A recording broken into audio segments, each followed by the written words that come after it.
This exercise is called Glutes Medius Standing on box. People who are dealing with imbalances in the pelvis, and sometimes, a lot of times, this imbalance can cause pain on one side of the pelvis and low back.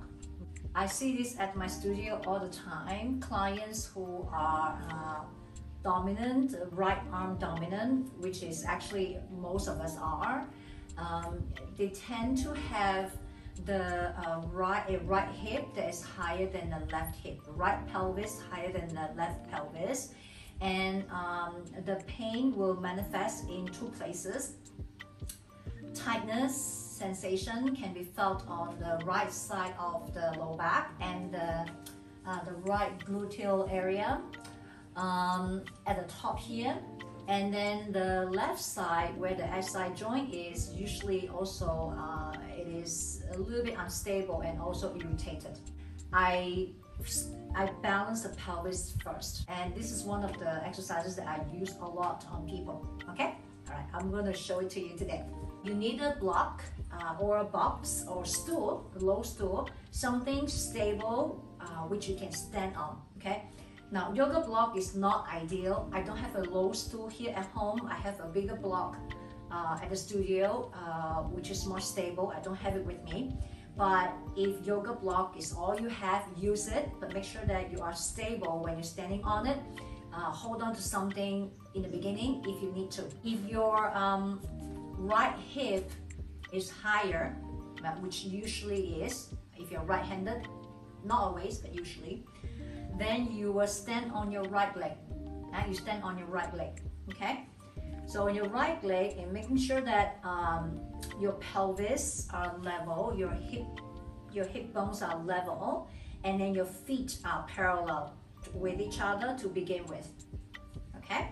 So this is, let's just say this is my high hip side, and I have pain in my low back on the right side, and this part of my hips in the back here. I'll stand on this leg. Begin with dropping this leg, the non-box leg.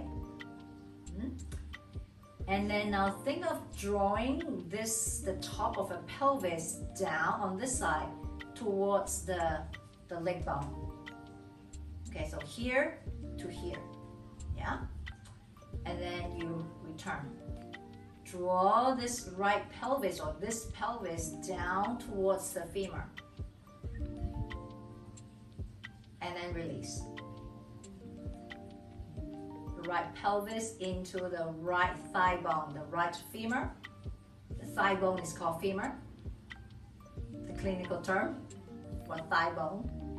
And then release. And then draw your pelvis down towards your thigh bone, okay? So the idea is to bring an uneven pelvis to even by activating this muscle, the gluteus medius muscles on this side of the pelvis. That muscle needs to contract to help pull the high hip down towards the foot, okay? So that the pelvis can be normalized eventually. Yeah? Down and then up. Well, I should say up and then down. You may feel tired pretty quickly in the side of the leg, in the gluteus medius, the muscle right here in the behind the seam of your pants. Now this muscle can get quite tired very quickly. Good sign, because you're working the muscle and the muscles gets tired because they're weak, okay? They get tired quicker because they're weak, okay? So you go down and then up, but eventually you don't have to use support anymore because the muscle has started to activate more and helps you balance standing on one leg. And the other cue for you is to think of reaching down, let me hold on to this, reaching down through the inner side of this leg, and you put your weight more onto the inner side of your foot. Don't do this, don't go over, but it's just a sensation of the inner thigh supporting you. Now for some of you who also has tightness or have tightness in the front of the hip, you may already felt it here. The next exercise you should be doing to release the tightness here, tightness in the front of the pelvis, is called Psoas Press. All right, I'm tired already. Let's just stop here, okay? So then when you get off the box and have a sense of your weight distribution, if you feel like your weight is more on the leg, which was on the box, congratulations, you have done the exercise correctly, okay? When you have more weight or you're standing more on that leg, that means that the pelvis is normalized. You start to come down more, right? Lower down more, and so that your body is more on that side. Great exercise to do. I feel the difference already. Yeah, try it. Let me know if you have any questions. Okay. All right. So thanks for watching. I'll see you in my next video. Goodbye.